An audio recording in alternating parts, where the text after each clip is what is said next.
metió en las redes sociales, hizo sus pininos en Facebook Live y toda la cuestión. ¿Y qué estoy haciendo acá? ¿Qué es lo que pasa? Y toda la situación. ¿Cuál ha sido su experiencia con esto de las redes sociales, doctor?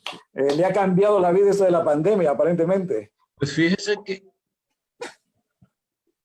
honestamente le digo, yo, es más que estoy sorprendido, no es algo que me cambie la vida en realidad. Primero, porque yo no lo busqué. Segundo, porque jamás me lo esperé de que tanta gente tuviera en consideración mi opinión. Tercero, porque siempre he tenido los pies bien puestos sobre la tierra.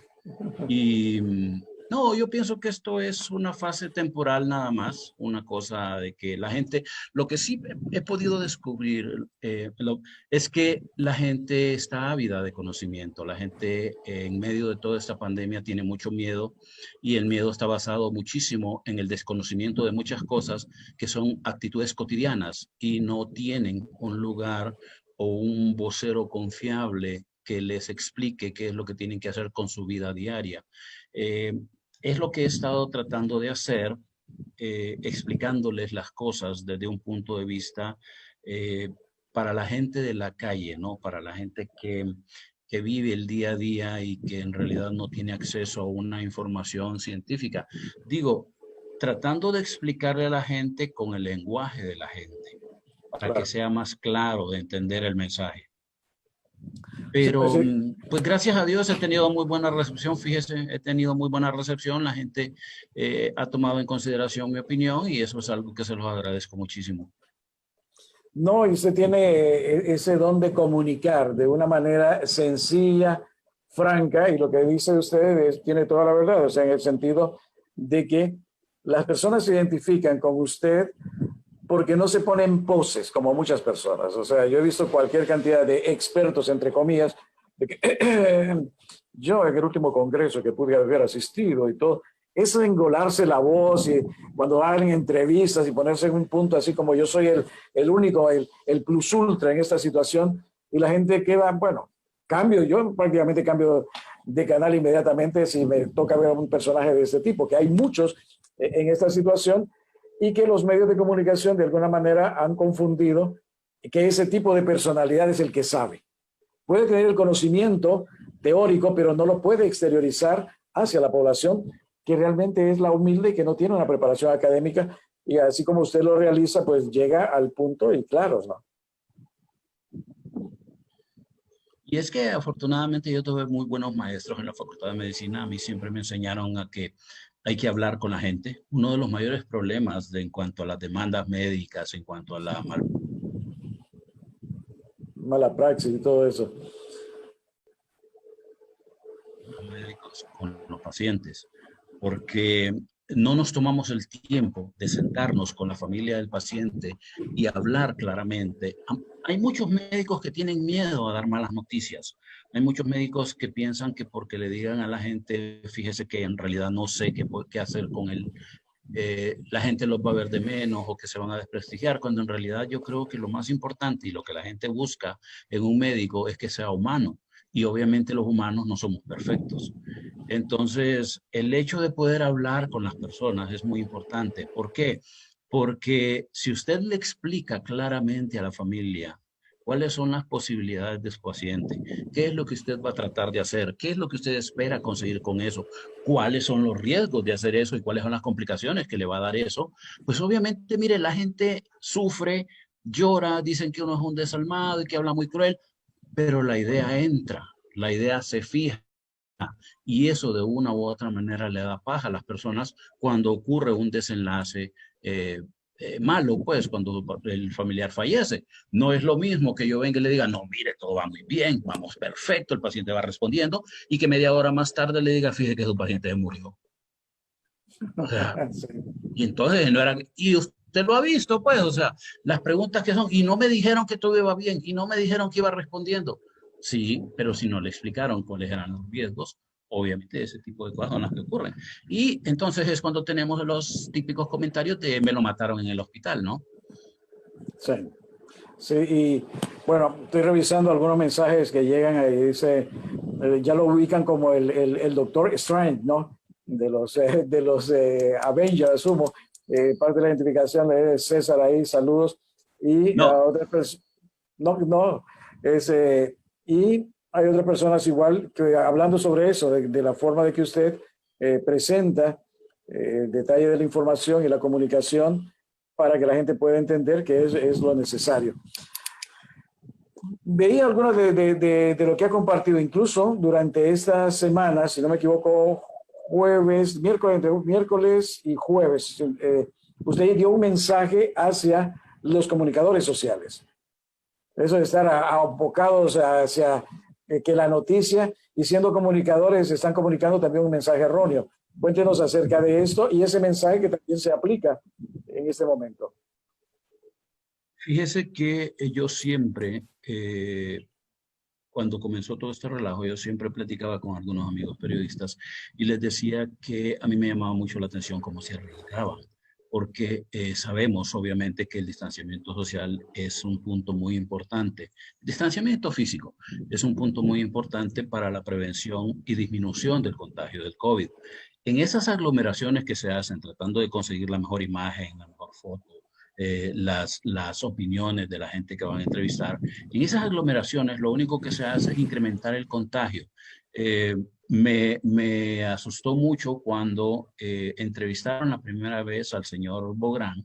Recuerdo No, o sea, que cuando se presentó a la fiscal, el diagnóstico positivo de COVID, de hecho fue con un diagnóstico positivo de COVID, y sin embargo todos los periodistas estuvieron alrededor de él, encima de él y muy pegados de un paciente con diagnóstico positivo de COVID. Entonces, digo, esa es una aberración médica, una cuestión que no debió haber ocurrido, pero pues obviamente, ¿por qué ocurre? Porque la gente no sabe que eso le puede pasar. Mi mensaje era precisamente eso, tratar de hacer conciencia de que ustedes como comunicadores sociales mandan un mensaje extremadamente importante.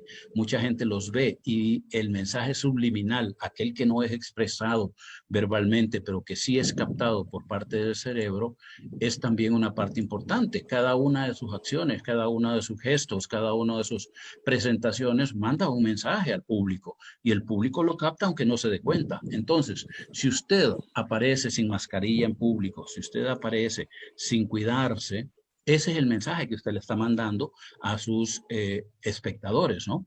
Obviamente no es lo mismo, por ejemplo, en mi caso, que estoy aquí solo, que estoy en mi casa, el hecho de no usar mascarilla. ¿Por qué? Porque no estoy en una zona de alto contagio. definitivamente. Entonces, la situación que se está manejando actualmente, doctor, con esto de los casos del COVID-19, los datos que se manejan para nosotros, para en Honduras, y cómo ustedes lo están viendo en la parte médica, las realidades que nos pueda plantear. Estamos en una situación peor de la que se ve. Estamos en una situación que la gente lamentablemente no tiene una concepción verdadera de lo que es el nivel de contagio. Lo que pasa es que desafortunadamente no tenemos unos valores reales, creíbles y confiables de lo que es la cantidad de personas infectadas. Yo siento que entre más gente salga a la calle, pues obviamente más gente va a estar contagiada. Eso es innegable. ¿Por qué? Porque es la misma evolución natural de lo que tiene la enfermedad. Usted sale, usted se contagia o usted puede contagiarse. Eso es fijo. Acordémonos que los datos que se dan por parte de SINAGER únicamente son pruebas realizadas a personas que son sintomáticas, es decir, que presentan algún síntoma, le hicieron su prueba de hisopado y salió positiva.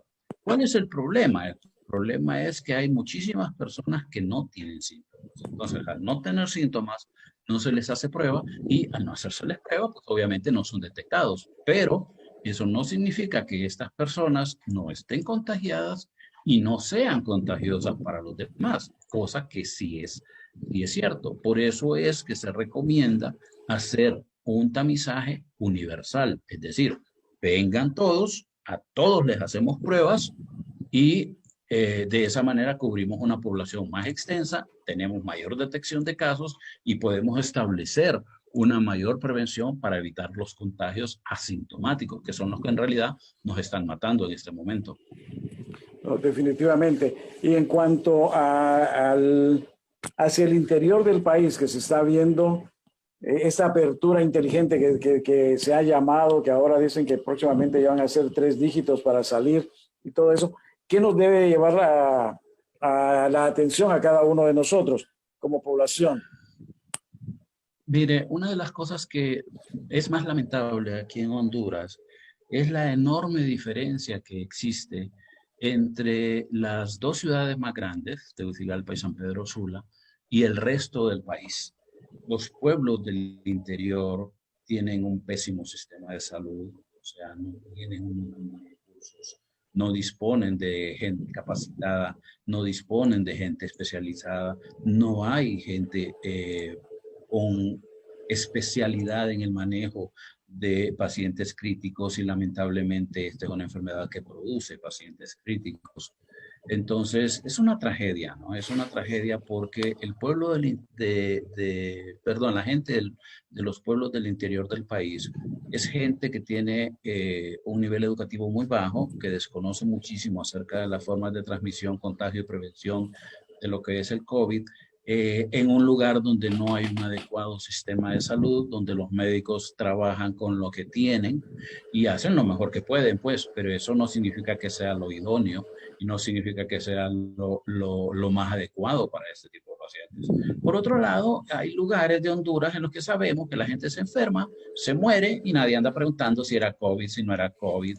Simple y sencillamente se murió y lo velaron y lo enterraron y se acabó. Entonces, hay un subregistro tanto de enfermedades como de diagnósticos que no nos va a permitir en realidad saber jamás cuál es la verdadera situación del COVID-19 en los pueblos del interior del país.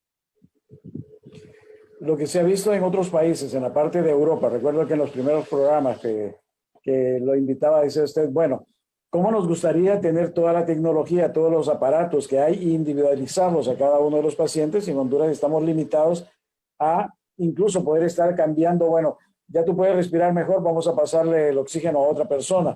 Estamos en esa situación, pero en países de primer mundo, entre comillas igual, este rebrote del coronavirus en la parte de Europa, Alemania, España, Italia, Inglaterra, ¿qué nos hace pensar que esto no para en un momento determinado, ¿no? Si no guardamos la debida prevención?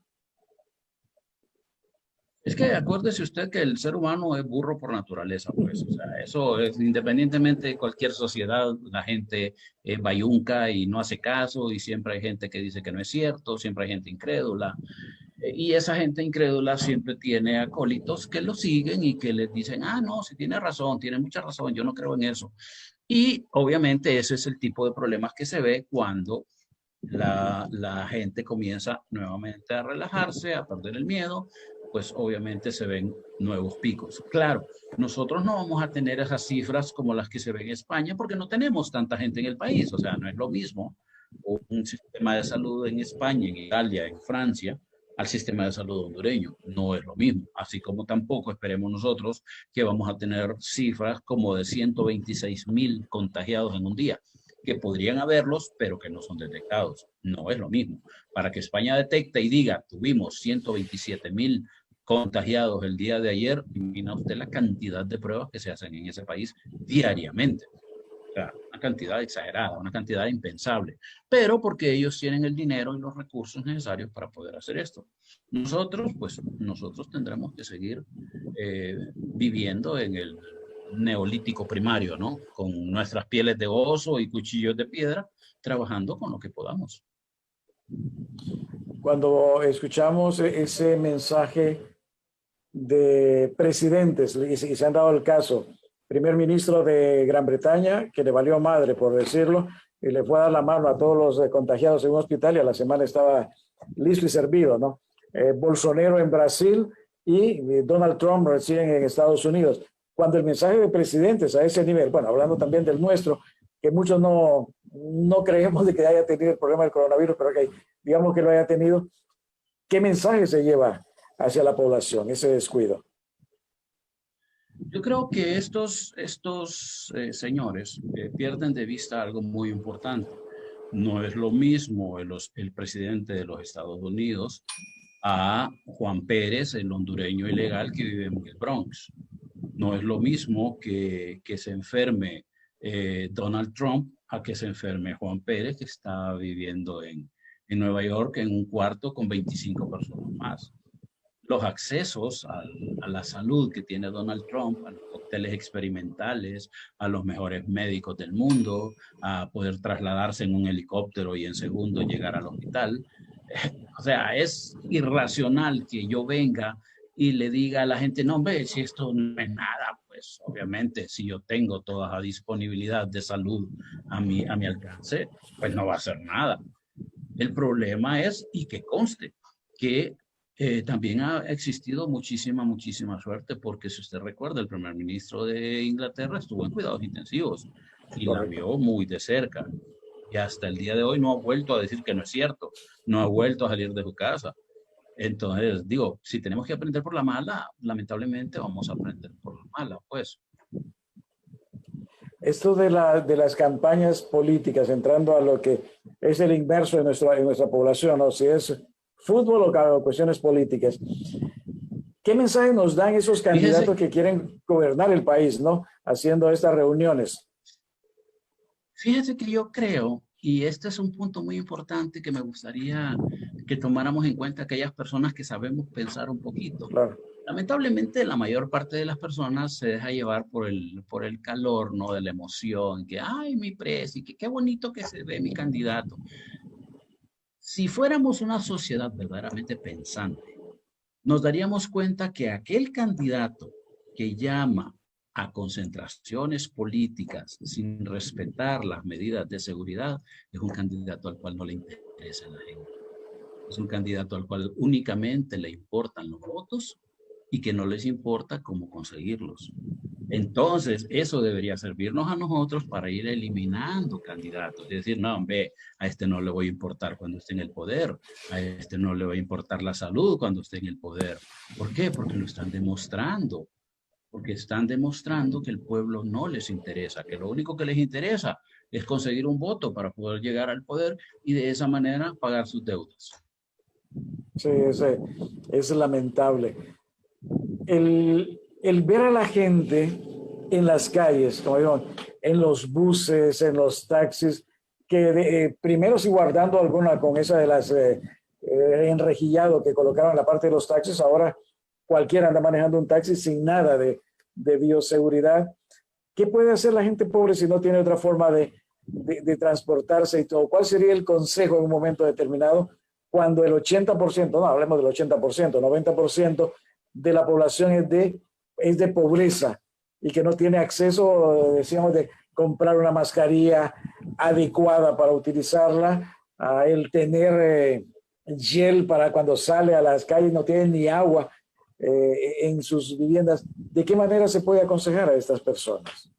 Es que fíjese que la situación no es tanto de economía, la Okay. situación es de enseñanza. Porque ¿quién no tiene una camiseta vieja en su casa? Y ya se demostró que las mascarillas hechas con 3 capas de tela de camiseta son hasta un 85% efectivas para Okay. disminuir la posibilidad de contagio, para resolver un problema de mascarillas. Y estas tienen la ventaja de que se pueden lavar, que se pueden reutilizar. Vaya, no tienen camisetas en los bultos, hay un montón de camisetas viejas que se encuentran a un precio pues relativamente cómodo. En caso de extrema pobreza, se pueden utilizar mascarillas hechas en casa. Y también la gente no sabe que una de las principales medidas es precisamente el distanciamiento físico. Tampoco necesita dinero usted para mantenerse alejado de una persona. Si la gente pudiera decir, no, en este bus no me subo porque va mucha gente, entonces los conductores de buses y los cobradores de buses entenderían que tienen que empezar a ayudarle a las personas a mantener el distanciamiento físico. Y así todos como sociedad nos vamos educando. Si fuésemos un poquito solidarios unos con otros, ¿no? También la otra opción es que algunas personas salen y dan dinero en los semáforos, también podrían regalar mascarillas, también podrían regalar gel. Me explico, que son las cosas que la gente que no ha sido tan afortunada como nosotros, que disponemos de algunas comodidades, puedan recibir este tipo de situaciones y de esa manera poderle ayudar. Pero para eso necesitamos dejar el egoísmo y ser un poquito más solidarios con los demás, cosa que no ha ocurrido en el país. Yo pensé que la pandemia nos iba a volver más solidarios como sociedad, pero al contrario, nos ha separado muchísimo más. Cuando empezó la pandemia, yo visualizaba eso que usted menciona. Se volvía que la gente estaba interesada, que armaban una bolsa con víveres y todo, pero pasó el primer mes y se apagó. Esto paró.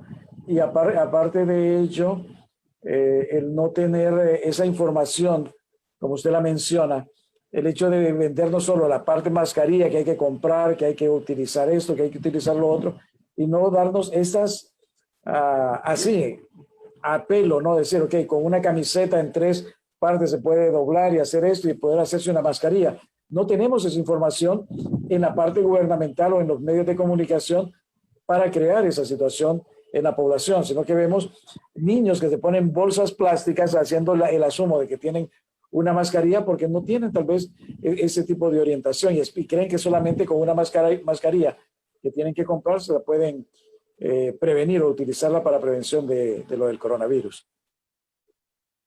Sí, lo que pasa es que, como le digo, el problema principal es ese, la falta de información que tienen las personas. Si hubiera algún sistema de poderle llevar la información a todas las personas, o por lo menos a una gran parte de la población, créame que eso serviría de mucho. Y buscar alternativas viables y verdaderas, reuniendo a la gente que sabe para poderle llevar esas soluciones a las personas que están en extrema pobreza. Digo, no todos tienen dinero para comprar una mascarilla y mucho menos para comprarse una mascarilla diaria, que es lo recomendado, ¿no? Pero hay gente, y yo conozco gente, por ejemplo, que usan N95 durante 2 semanas, cuando sabemos que después de 8 horas ya no sirve para nada. Ok, hay tantas situaciones. Volviendo a usted porque las personas hacen comentarios relacionados a su persona, ¿no? Como ese médico que tiene el valor de decirle las cosas y decírselas no solo a periodistas, a la pobrería, a los burros, a esto, a lo otro, sino que a los colegas también en un momento determinado que dan esa falsa sensación de seguridad de que eso ya va a pasar. Siendo realistas, usted, doctor, ¿cómo visualiza esto? ¿A cuánto tiempo deberíamos de esperar que haya alguna situación mediana de que esto del coronavirus va a parar, si es que esto va a ocurrir en algún momento? Mire, yo pienso que nosotros vamos a poder volver a retomar nuestras costumbres, nuestra vida, no como antes, porque obviamente la vida ya no va a ser igual, porque el COVID se va a quedar con nosotros. Eso es innegable. Lo que pasa es que va a pasar como pasó con la influenza H1N1. Todavía nosotros seguimos teniendo pacientes ingresados en cuidados intensivos con diagnósticos de influenza H1N1. Todavía existe, todavía contagia. Lo mismo va a pasar con el COVID. Van a llegar pacientes, solo que va a ser más esporádico, ¿no? Siempre van a haber muertos por COVID, siempre van a haber cuidados intensivos por COVID, siempre van a haber hospitalizados por COVID, pero va a bajar la intensidad. ¿Cuándo va a hacer esto? Yo calculo, y ojalá mis proyecciones me equivoque, pero yo calculo que para octubre del otro año podremos empezar a pensar en que va a disminuir. De lo contrario, no. De lo contrario, créame usted que viene el feriado morazánico, con lo que vamos a tener un pico de contagio. Después Navidad, con lo que va a haber otro pico de contagio. Luego Semana Santa, con lo que también se va a elevar. Y a partir de ahí va a empezar a disminuir un poco la tasa de contagio. ¿Por qué? Porque ya se va a haber contagiado una gran parte de la población hondureña. Ok. ¿Cómo ha manejado? Usted me decía que usted tiene bien puestos los pies en la tierra y todo con esto de las redes sociales, pero ¿de dónde le nace esa parte de que incursionó y cómo fue su reacción al momento de ver la reacción de la gente en contestar, en seguirle. Y no sé si personalmente, porque leía uno de sus tweets dentro de Facebook en el aspecto de que las personas no saben medir, y tal vez la situación que usted está viviendo en el caso de usted aconseja, pero no es el novio o el que va a estar pendiente de cada mensaje que le manda a las personas. ¿Cómo funciona? ¿Cómo le ha funcionado a usted? ¿Cómo lo ha vivido? Pues fíjese que yo, la verdad es que yo empecé a escribir desde hace mucho tiempo. Yo escribo desde hace más de 10 años en Twitter. Mi cuenta Okay. desde el 2009. Eh, Al principio eran amigos, conocidos, alguna gente que le gustaba mi sarcasmo, mis mensajes oscuros. Siempre me he dedicado a escribir datos que yo consideraba interesantes y de cultura general que a mí me llamaban mucho la atención. Yo los compartía con mis lectores en Twitter, siempre con el hashtag Educando a la Pobrería. A Okay. partir de noviembre del año pasado, eh, yo empecé a leer lo del contagio en Wuhan y me llamó mucho la atención ese nuevo contagio que estaba ocurriendo y que la gente se iba enfermando y que la gente se iba enfermando. Entonces yo empecé a escribir de eso. Y el día que la OMS declaró la pandemia, yo les dije, señores, esto va en serio. Preparémonos porque esto viene para acá y nadie lo va a parar, tal y como ha ocurrido. Entonces, ¿qué ocurría? Que yo empezaba a escribir y empezaba a decir cuáles eran los protocolos de manejo. Escribía acerca de cómo se manejaba una persona en su casa cuando estuviera enferma, escribí acerca de cuáles eran las medidas necesarias para mantener la distancia, obviamente con el conocimiento que existía en aquel entonces. Esto se ha ido cambiando. A medida que va cambiando, pues trato de mantener actualizada esa información para la gente que me lee y de esa manera hemos ido desvirtuando muchos mitos, muchas creencias que todavía muchas personas en la calle las siguen haciendo. Ejemplo de ello y que ya no debería hacerlo es echarle amonio cuaternario a las llantas de los carros. Eso es totalmente irrelevante, inútil y lo único que hacen es cansar a los pobres guardias que son los que hacen este tipo de cosas, ¿no? O sea, ya no es necesario hacer este tipo de procedimientos, pero todavía hay gente que lo sigue haciendo precisamente por desconocimiento. El otro mito que se ha desvirtuado totalmente y que esto totalmente equivocado es el uso de guantes permanentes.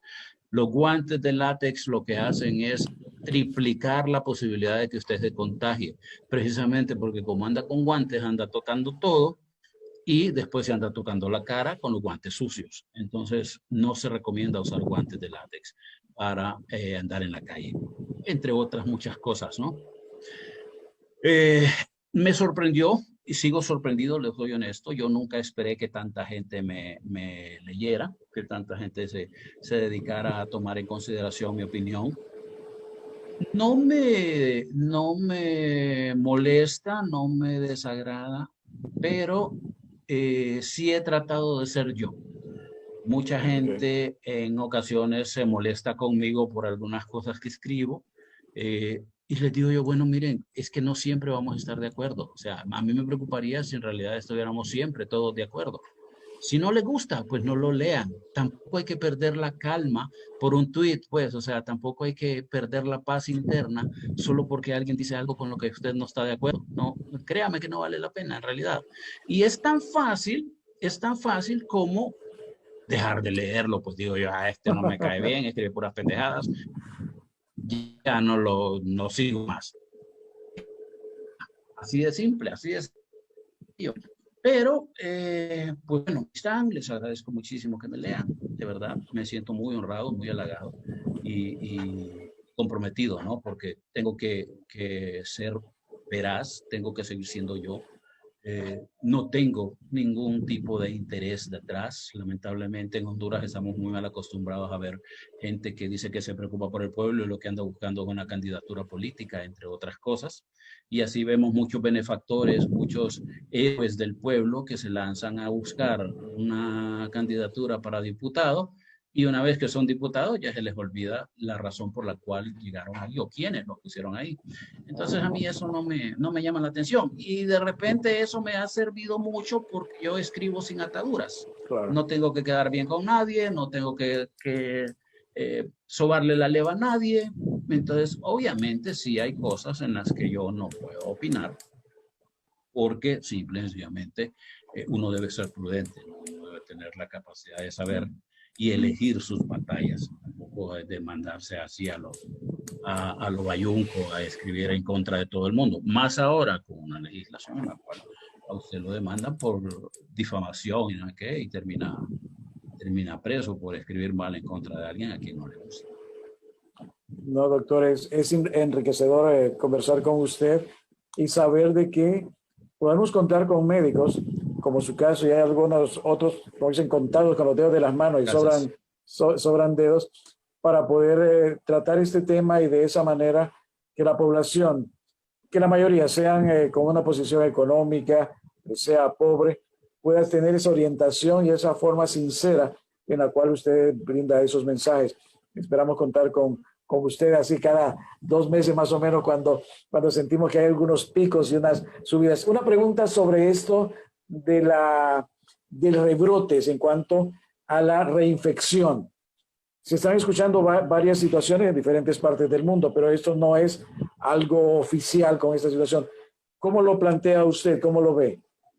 ¿O qué sabe? Como que son anecdóticos. No hay nada confirmado hasta el momento. Hasta el momento la comunidad científica internacional no ha aceptado que se pueda recontagiar. ¿Por qué no ha aceptado que se pueda recontagiar? Porque esto significaría que todos los esfuerzos por conseguir una vacuna no sirven para nada.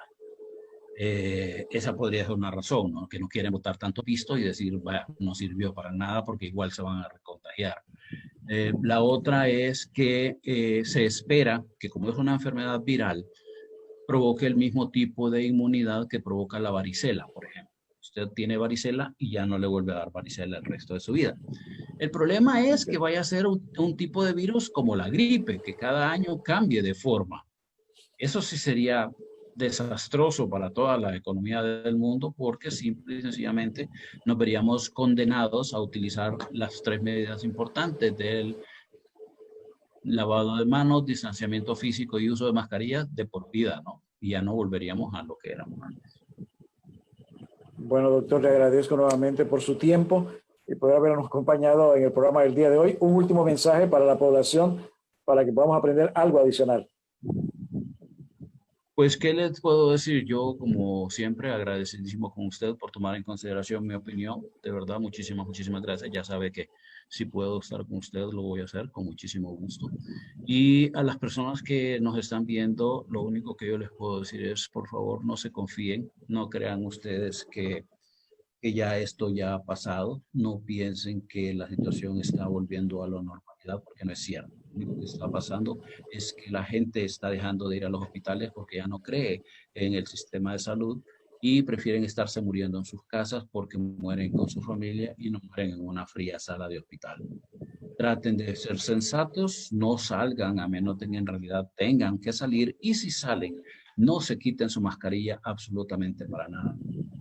Permanezcan con su mascarilla permanentemente mientras estén fuera de su casa, manténganse alejados de todos, piensen y véanlo así, piensen que todo el mundo tiene piojos, hombre, y manténganse alejados de ese montón de piojosos que andan por ahí y sobre todo lávense las manos, mantengan su distancia, cuídense, por favor, es lo más importante. Si ustedes se cuidan, nos están cuidando a nosotros.